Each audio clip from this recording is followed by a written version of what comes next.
अशी काही एंट्रन्स आहे मित्रांनो. आणि आम्ही चालतच जातोय कारण की सर्व गोष्टी या जवळ आहेत. हे फळ आहे कोणतं तरी इथं असलेलं. चला आता आपण थोडंसं जाण्या अगोदर आपण एक नाश्ता करून घेऊया. इथं लेफ्ट साईडला एक सकाळी टिफिन सेंटर होतं, म्हणजे स्नॅक्सचं. तर मित्रांनो आता आपण जेवण करणार आहोत, मील खाणार आहोत, साऊथ इंडियन मील. सो हे श्रीकुमारी रेस्टॉरंट म्हणून आहे. रिव्ह्यूज बऱ्यापैकी आहेत. सो आपण इथे आज मील ट्राय करणार आहोत त्यांची. बघूया कशी लागते ती.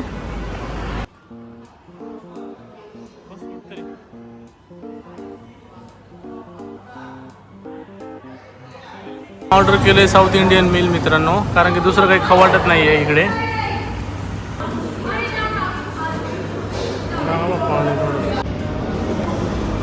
जेवण लागते मित्रांनो.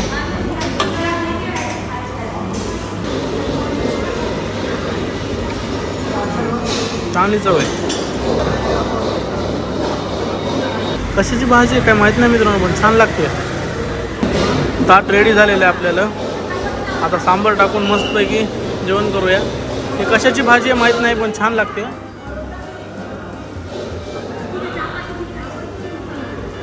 सगळ्या भाज्या छान आहेत.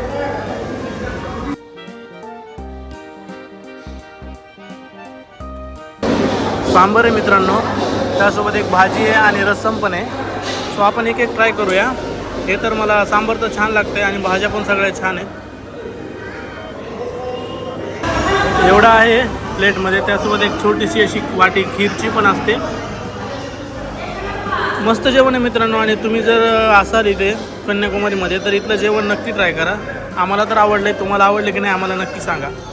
मित्रांनो आपलं जेवण झालेलं आहे आणि आता आपण ते चर्चकडे जातो आहे. चर्चकडे जाता जाता आपण परत आलो, कारण की आपल्याला भूक लागलेली होती. जेवायचा टाईम झालेला होता. सो आपण चर्चकडे जाता जाताच इकडे जेवायला आलो आणि आता आपण परत चर्चकडे जाऊया. त्या एंट्रन्समधून आतमध्ये आल्यानंतर असं काही एंट्रन्स आहे मित्रांनो, आणि समोरच तुम्हाला चर्च दिसतो. खूप सुंदर असा चर्च आहे. आपण जाणार आहोत आतमध्ये.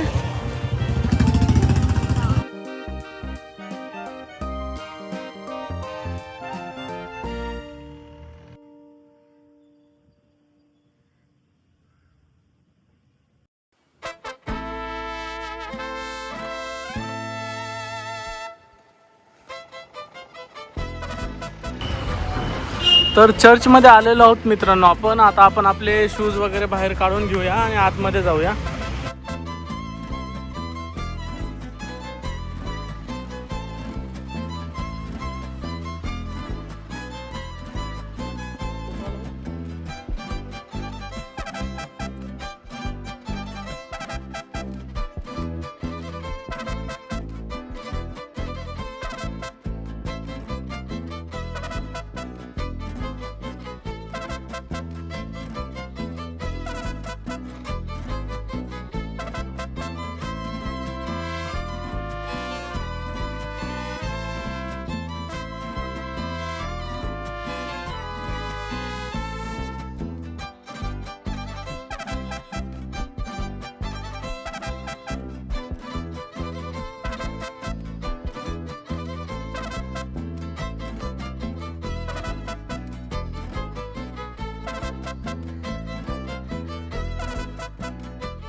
तर आपलं चर्च पाहून झालेलं मित्रांनो. आणि चर्चच्या बाहेर असे काही छोटे छोटे त्यांनी छोटेसे असे मंदिरा टाईप असं केलेलं आहे.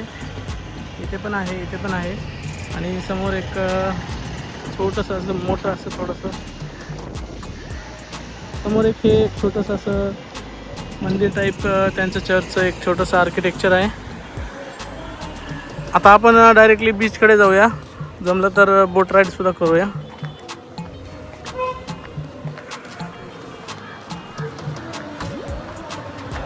जाताना बीचकडे काही असा व्ह्यू भेटतो चर्चचा. आणि त्याच्याच बाजूला ही लाईन आहे. या लाईनने खाली गेले की बीचवर पोहोचता तुम्ही. आता आपण बीचवर जाऊया डायरेक्टली. तर आपण खाली बीचच्या साईडला आलेलो आहोत. आणि जात असताना तुम्हाला हे आणखीन एक चर्च टाईप असं काहीतरी पाहायला मिळतं. आपण याच्या आतमध्ये नाही जाणार आहोत. हे असं काही एक छोटंसं मंदिर असल्यासारखं, प्रेयर असल्यासारखं तिथे आहे. आणि हा जो दिसतोय तुम्हाला, हा जो खच टाकून जो रस्ता तयार केला आहे, याला कन्याकुमारी व्ह्यू पॉईंट म्हणतात. आपण सकाळी इथेच सनराईज पाहायला गेलो होतो. तुम्हाला पुढे गेल्यावर दाखवतो मी कसा दिसतोय तो टोटली. हे बघा इथे दिसतो, तुम्हाला दाखवतो मी. बघा हा आहे. आणि आपण तिथे एकदम कॉर्नरला जाऊन सकाळी सनराईज पाहिला आहे. सो आता आपण त्रिवेणी संगमकडे जातो आहे. त्रिवेणी संगम पाहूया आणि नंतर मग ते विवेकानंद स्टॅच्यू जो आहे, ते मेमोरियल जे आहे समुद्रामध्ये, जिथे बोटीने जावं लागतं, तिथे आपण जाणार आहोत. हे तुम्हाला दिसते का बघा. हा जरी सनराईज पॉईंट असला ना मित्रांनो, तरी पण सनराईज तिथूनच छान दिसतो. आम्ही सकाळी तिथूनच पाहिला आहे आणि मी रेकमेंड करेल तुम्हाला की तुम्ही पण तिथे जाऊनच सनराईज पहा. गर्दी होते, सो लवकर जाऊन बसा. सो आता आपण त्रिवेणी संगमकडे जातो आहे आणि नंतर मग आपण हे जे त्यांचं जे मंदिर आणि स्टॅच्यू आहे तिकडे जाणार आहोत. आपण जातो आहे बोट राईड घ्यायला आणि इथे मंदिर आहे कन्याकुमारी देवीचं. आणि चांगल्याच लाट आहेत मित्रांनो, अशी बोट खाली वरी होते. ते जे मेमोरियल आहे ना मित्रांनो, तिथे आपल्याला घेऊन जाणार आहे बोट. बघा हे जे पुढचं मंदिर आहे मित्रांनो, त्यामध्ये स्वामी विवेकानंदाची मूर्ती आहे. आणि हे जे मंदिर दिसतंय त्याच्यामध्ये जी कन्याकुमारी देवी आहे इथली, तिचे पादचरण म्हणजेच तिचे पायाचे ठसे आहेत. सो इथे जाऊन या. आता आपण तिकडे जाणार आहोत. तिकडे मोठा जो स्टॅच्यू आहे आणि तिथेच असं एक काचाचा असा एक ब्रिज आहे छोटासा. आता आपण या स्टॅच्यूकडे जाऊया. या स्टॅच्यूकडे जातानाच हा ग्लासचा एक ब्रिज आहे, ज्यामधून खाली ट्रान्सपरंट आहे. आणि मित्रांनो, जर व्हिडिओ आवडला असेल तर व्हिडिओला लाईक करा आणि आमच्या चॅनलला सबस्क्राईब करा. भेटूया नेक्स्ट व्हिडिओमध्ये. Bye bye.